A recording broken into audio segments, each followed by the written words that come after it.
प्रिय मित्र, एफएसी के पत्र जो अभ्यास हेवर पा करी रहा आहियूं। छेल्ले एफएसी के पत्र जे बीजे अध्याय जी 20મી कलम सुधी पा नेरियो हो। अज 21મી कलमનું अॻियां नेरींदासीं। सुणो संत पाउल जो एफएसी समाज के लखल पत्र जे बीजे अध्याय जी 21 ने 22 कलम। ईसु सजे बांधकाम के जली रखें था।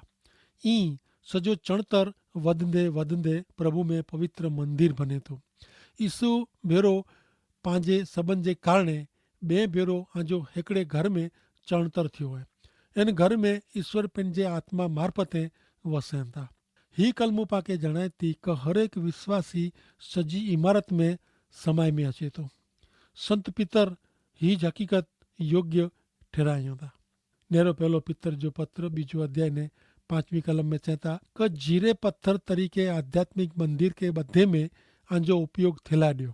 जीरे पत्थर तरीके आध्यात्मिक मंदिर के बधे में आंजो उपयोग थिला ॾियो। होते ऐं पवित्र यज्ञकार तरीके प्रभु यीशु मार्फते आध्यात्मिक ने ईश्वर के पसंद पे अड़ा बलिदान चढ़ाईंदा। कारण शास्त्र में लखल है। संत पाउल यीशु ख्रिस्त जे समाज मंडल जो उल्लेख ईश्वर जे मंदिर तरीके करे थो, जंहिंजो बांधकम हेवर हली रहियो आहे। हिकिड़ो ॾींहुं उहो बांधकम पूरो करे में अचींदो। हाणे 21મી कलम जे अंत में चेमे आयो आहे कि सजो चणतर वधंदे वधंदे प्रभु जो पवित्र मंदिर बने थो। ही ॻाल्हि चोखोट करे थी कि बांधकम अञा पूरो थियो न आहे। ईश्वर आज्ञा भंग ने पाप में आत्मिक रीते मरल मनुष्य के कोठीने उन्हीं के जीवन ॾेई रहिया आहियूं ने नवेसरનું जन्मेल पत्थर जहिड़ा मानवी ईश्वर जे जीरे मंदिर तरीके वधी रहिया आहिनि। पवित्र आत्मा आवाज करी वगैर आध्यात्मिक रीते मरल हरेक पापी के नवेसरનું जन्म ॾेईने इन जे जीवन ने हृदय जो बदलाव करीने ईश्वर जे जीरे मंदिर में रखेनि था। पहलो कोरिन्थिय के पत्र जे 12वें अध्याय जी 13મી कलम प्रमाणे लखल आहे कि इन जे प्रमाणे यहूदी क बिन यहूदी, गुलाम क स्वतंत्र पा मिड़े हिकिड़े पवित्र आत्मा से बाप्तिस्मा गिनी ने हिकिड़ो शरीर बनिया आहियूं ने पा मिणी के हिकिड़े ज आत्मा जो दान ॾिने में आयो आहे। आत्मा जो दान ॾिने में आयो आहे। ईश्वर जे मंदिर के पवित्र मंदिर तरीके ओळखाए में अचे थो। उहो पवित्र आहे कारण पवित्र आत्मा होते आंतर निवास करे थो। पवित्र आत्मा बाप्तिस्मा गिनी उद्धार मेळवेल पापी मानवी के यीशु ख्रिस्त से स्थान मिले थो। पवित्र आत्मा हरेक विश्वासी में आंतर निवास करे थो। रोमन 8 ने 9 में जणाए में आयो आहे कि ज आमे ईश्वर जो आत्मा वसंदो वे त ऐं मानवी स्वभाव प्रमाणे न पण आत्मा प्रमाणे जीवो था। जिन वटे ख्रिस्त जो आत्मा न आहे उहो ख्रिस्त जो न आहे। यीशु ख्रिस्त जो शरीर रूपी समाज मंडल उता हिकिड़ो रहठाण आहे, कायमी रहठाण, जिते ईश्वर आत्मा स्वरूपे रहनि था। जॾहिं विश्वासी कोई इमारत में एतिरे का मंदिर का मकान में भजन करेला भेरा थिए था तॾहिं हुते पवित्र आत्मा जी हाजिरी वेही थी। इन अर्थ में ईश्वर इमारत में हाजिर वहनि था।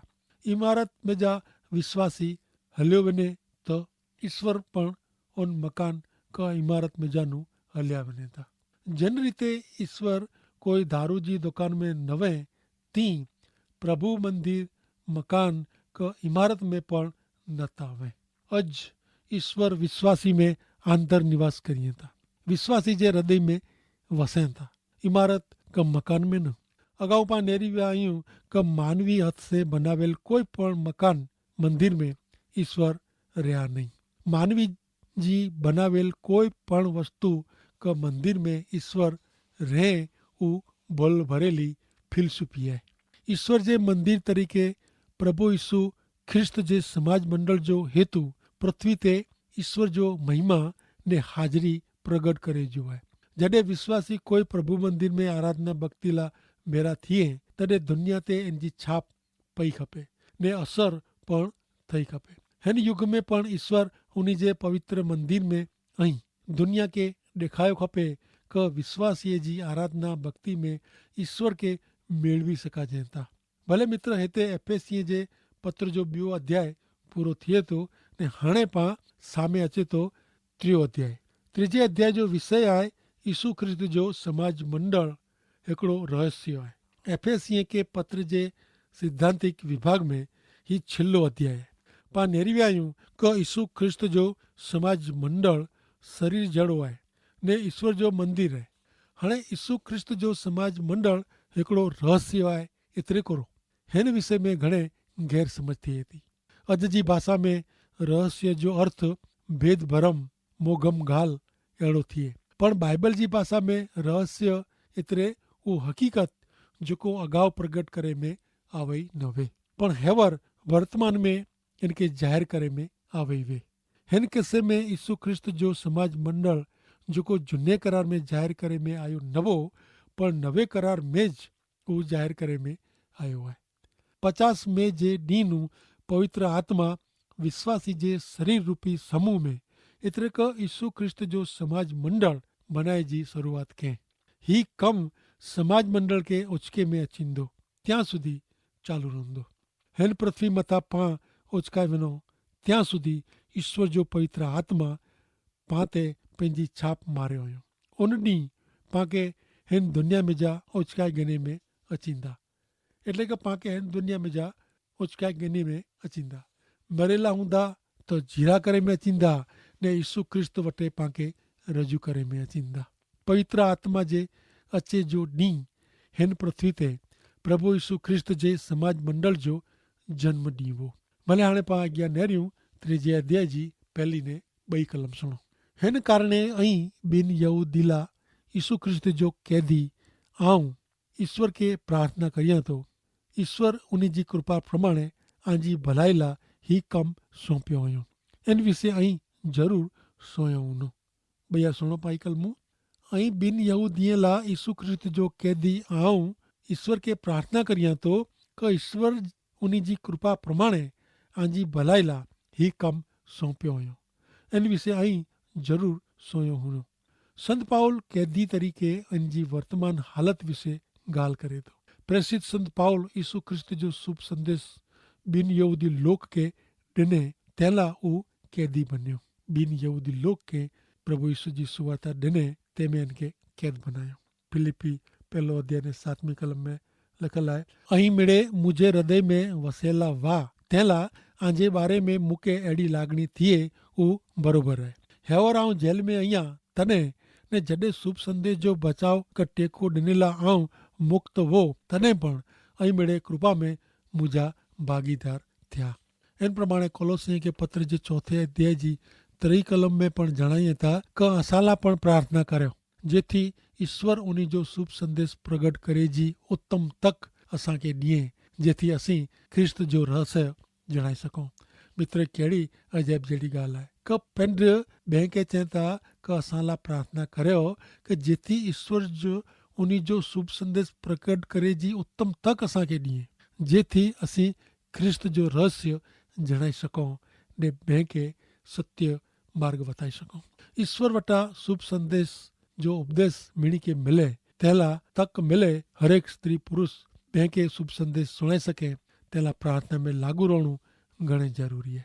हाणे ॿिन यहूदी के नया हक़ ॾिने में आया आहिनि जिन विषय संत पाउल 2 अध्याय में ॻाल्हि कई में लोक जेको विनाए विया हुआ अहिड़ा आशा वग़ैरह जा घणे छेटे हुआ ईश्वर वग़ैरह जा हुआ उन खे हाणे यीशु ख्रिस्त में रखे में आया आहिनि ईश्वर नजीक रखे में आया आहिनि। इन कारणे प्रेसित संत पाउल उन लाइ प्रार्थना करे थो। संत पाउल लोक खे चवनि था यीशु ख्रिस्त में ऐं ईश्वर कृपा जो संदेशो सोयो हुयो। 2 तिमोथी 1 अध्याय 9 ने 10 कलम में चवनि था कि पंहिंजे कारणे न पण ईश्वर जा हेतु ने कृपा जे कारणे उन पंहिंजो उद्धार करीने पाके उन जा अलॻि लोक थे जो आमंत्रण ॾिनो हुयो। शुरूआत नूज यीशु ख्रिस्त मार्फते उन ही कृपा पाके ॾिनो हुयो पण हाणे पंहिंजा उद्धारक यीशु ख्रिस्त जे अचे से उहा कृपा पां वटे प्रगट थी आहे। मरण के नाबूद करीने शुभ संदेश मार्फते उन अमर जीवन प्रगट कयो हुयो। ही शुभ संदेश साव नवोज आहे। झूने करार में जेकी वो इनू साव नवोज जॾहिं संत पाउल फरोसी वो ने मूसा जे नियम शास्त्र प्रमाणे जीवी रहियो वो तॾहिं हिकिड़ी नवी अलॻि जाति जी व्यवस्था नीचे वो। तॾहिं उहो ॿिनि यहूदी लोक वटि वञी ने कॾहिं पण यीशु ख्रिस्त जो शुभ संदेश ॾिने न वे। पण हाणे संत पाउल नवी व्यवस्था नीचे आहे ने इन कारणे हू ॿिनि यहूदी लोक वच्चे यीशु ख्रिस्त जे शुभ संदेश जो प्रचारक बन्यो आहे।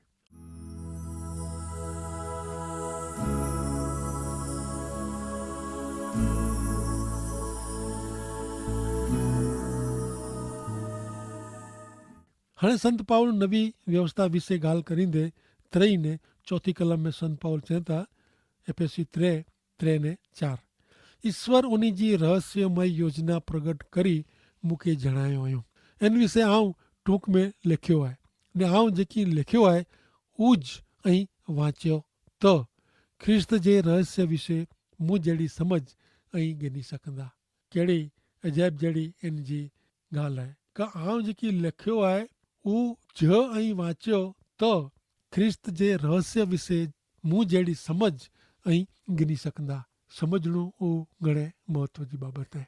संत पाउल चवनि था कि मूं जहिड़ी समझ ऐं प्राप्त करे सघंदा। ऐं उहो वाचियो त ईश्वर जी रहस्यमय योजना ॿिए प्रेसित खे संत खे ने संत पाउल खे प्रगट करे में आई आहे। हिन प्रकटीकरण जी शुरूआत दमस्क जी वाट में संत पाउल जी यीशु ख्रिस्त भेरी मुलाक़ात थई। तॾहिं यीशु ख्रिस्त पाउल खे चयो कि हू समाज मंडल जी सतावणी करीने यीशु ख्रिस्त खे सताईंदो हो। पाउल खे सम्झण पई कि ईश्वर कीक नवो करी रहिया आहिनि। 50 जे ॾींहुं पवित्र आत्मा जे अचे जे ॾींहुं समाज मंडल जो जन्म थियो। समाज मंडल जी ईश्वर जी रहस्यमय योजना झूने करार में प्रगट करे में आवी न हुई। तंहिं लाइ मानवी खे इन जी कीअं ख़बर न आहे। हाणे नवे करार में उहो प्रगट करे में आई आहे। यीशु ख्रिस्त जो शुभ संदेश कोई रहस्य न आहे पर लोक खे शुभ समाचार जणाए जी ॻाल्हि आहे, प्रचार करे जी बाबति आहे। हिन एफएसी के पत्र जी शुरूआत में संत पाउल रहस्य शब्द जो उपयोग करे थो। एफएसी 2 अध्याय ने 14 ने 15 में संत पाउल रहस्य कहिड़ो आहे उहो जणाइए था। रहस्य उहो आहे कि यीशु ख्रिस्त मरण में जा जीरा थिया आहिनि ने उहो यहूदी बिन यहूदी हरेक राष्ट्र ने हरेक भाषा जे लोक जा बनेला नवे शरीर जा सिरपति आहिनि। ही रहस्य झूने करार में प्रगट करे में आयो न हो। रोमन 16 अध्याय ने 25 में संत पाउल चवनि था कि पां ईश्वर के महिमा ॾियूं कारण उहा के विश्वास में मजबूत रखेला शक्तिमान आहिनि। आवां के यीशु ख्रिस्त जो शुभ संदेश प्रगट कियो आहे। वरी झूने कार नू एतिरे क झूने घणे लंबे समय नू गुप्त रखे में आवल ईश्वर जो मार्ग आवां के जणायो आहे। तंहिं ईश्वर जी भक्ति थियो। ते पोइ कोलोसी 1 अध्याय ने 24 में पण संत पाउल चवनि था उहो रहस्यमय सत्य सजी मानव जात जी हेवन सुधी गुप्त रखियो हो।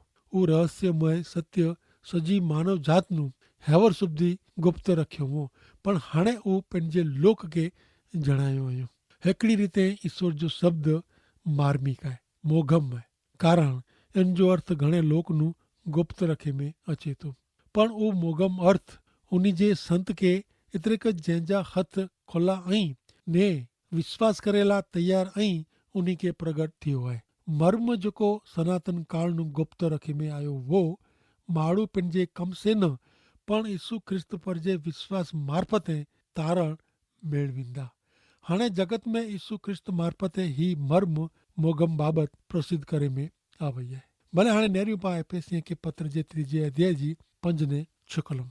हिते संत पाउल चवनि था ऊ पा सुणो भूतकाल में माण्हूअ खे ही रहस्य जणाए में आयो न हो पण वर्तमान टाइम में ईश्वर पंहिंजे आत्मा मार्फते उन जे प्रेसित ने संदेश वाहक खे ही रहस्य जणायो हुयो। उहो हिन प्रमाणे आहे। शुभ संदेश में आशीर्वाद जो पण जेको यहूदी नहीं अहिड़े ॿिनि यहूदीअ खे पण भाग मिलियो आहे। उहो हिकिड़ो शरीर जा अंग ई ने ख्रिस्त यीशु जे ॾिनल वरदान जा उहो भागीदार पण बनिया आहिनि। उहो हिन प्रमाणे आहे कि शुभ संदेश में आशीर्वाद जा पण जेको यहूदी नहीं अहिड़े ॿिनि यहूदीअ खे पण आशीर्वाद जा भाग मिलियो आहे।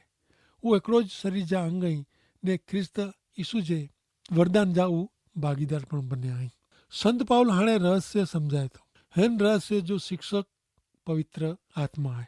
प्रभु यीशु ख्रिस्त यूहन अनुसार शुभ संदेश जे 16वें अध्याय जी 16वीं कलम में पंहिंजे जो शिष्य खे पवित्र आत्मा अचे जे बारे में हीज बाबत जणायो हो। उपां सुणो यूहन 16:16 में यीशु चवनि था, थोड़ी वार पोइ ऐं मूंखे ॾिसंदा न, पोइ थोड़ी वार पोइ ऐं मूंखे ॾिसंदा। यीशु अहिड़ो चेला मङे था कि थोड़ी वार पोइ हू मरे वारा आहीं ने 3 ॾींहं पोइ हू मरेले में जा जीरा थिए वारा आहीं। यीशु अहिड़ो उन खे घणे वार चयो, पर शिष्य ही ॻाल्हि सम्झी सकिया न। हाणे ईश्वर जी रहस्य वारी योजना कई हुई। ईश्वर जी रहस्य वारी योजना उहा हुई कि यहूदी ने बिन यहूदी बॉय जात जे लोक खे हिकिड़े ज पाए ते रखणा। यीशु ख्रिस्त ते विश्वास करे से बॉय जात जा लोक यीशु ख्रिस्त जे समाज मंडल जे नवे शरीर में अचे। यीशु ख्रिस्त हिन नवे शरीर जा मुंहुं रही। आदमनु इब्राहिम सुधी जा ही मिले लोक बिन यहूदी हुआ। उन बॉय वच्चे जो समयगारो 2000 वरे करता पण वधु हो। इब्राहिमनु यीशु ख्रिस्त जे समय सुधी लोक कां ता यहूदी हुआ कां ता बिन यहूदी हुआ ने यीशु ख्रिस्त जे समाज मंडल तरीके आकाश में उचकाए वञे ત્યાં સુધી ઈસુ ખ્રિસ્ત જો સમાજ મંડળ आहे। પહેલો કોરિન્થીય के पत्र 10 अध्याय ने 32 में संत पाउल ही त्रियो विभाग विषे गाल करींदे चेता का आंजो जीवन अहिड़ो रखो कि यहूदी बिन यहूदी का ईश्वर जे समाज मंडल के कीअं नुक़सान न थिए। हिन कलम में संत पाउल सॼी मानव जात के गिनी गिणो हुयो। पां जेकी करियूं वीचारियूं એટલે કે વિચાર વાણી ને વર્તન में પહેલા पिंड खे पुछियो खपे कि आऊं ही कुलाए करियां थो, कोई पण बाबत कहला करियां थो ने जो जवाब हमेशा अहिड़ो हुअणो खपे कि आऊं ही ईश्वर जे महिमा ला करियां थो। पां जेकी करियूं इनमें पंहिंजे जीवन से अंते था उहो ईश्वर जे मान महिमा ला हुअणो खपे। कंहिंखे पण ठेस लॻे अहिड़ा कम कया न खपे ने कोई पण बाबत जो अभिमान पण रखियो न खपे, कारण ईश्वर अभिमानी विरुद्ध आई। यीशु पिंड राजाए जा राजा ने प्रभुए जा प्रभु छता मानव बनी अति नम्रता जो दाखिलो ॾिनो। पांखे यादि रखियो खपे कि प्रेम आनंद शांति धीरज मायड़ू स्वभाव भलाई वफ़ादारी नम्रता ने संयम जेको गलाती 5 ने 22 ने 23 प्रमाणे पवित्र आत्मा जा फल आहिनि उहो पामे वे उज जीवन आहे ने उज ईश्वर जे बालक तरीक़े जो ॿार जो पंहिंजो जीवन ॿिया ॾिसीने चवंदा कि सचई ही था ईश्वर जा लोक आहिनि। मित्र कोरो ऐं ईश्वर जे लोक में शामिल थियला मङो था त प्रभु यीशु ख्रिस्त आंखे आमंत्रण ॾियनि था ने नेरियो ऐं जॾहिं प्रभु यीशु ख्रिस्त वटि अचींदा ने स्वीकारींदा तंहिंजे आंजा मन जा मिड़े भार बोझा चिंताऊं छिटा थींदा, कारण उमिड़े प्रभु पवित्र आत्मा ईश्वर करीए था। पांखे फक्त प्रभु यीशु ख्रिस्त वटे अची जो आहे उन वटे पांखे पंहिंजे पाप जी माफ़ी मंगी जी आहे ने जॾहिं पाण अहिड़ो करियूं था तॾहिं प्रभु जी अदृश्य हाज़िरी पामे वासो करे थी ने ईश्वर पवित्र आत्मा पामे अचीने पांखे नवी उत्पत्ति बनाईए था ने तॾहिं ज पां जॾहिं नवी उत्पत्ति बनंदासीं तॾहिं सत्य ईश्वर जा बालक तरीक़े ॿिया पण पंहिंजा वखाण करींदा ने चवंदा कि सचई ही सत्य ईश्वर जा बालक आहिनि। तंहिं माटे ईश्वर पिता खे आशीर्वाद ॾियो। आमीन।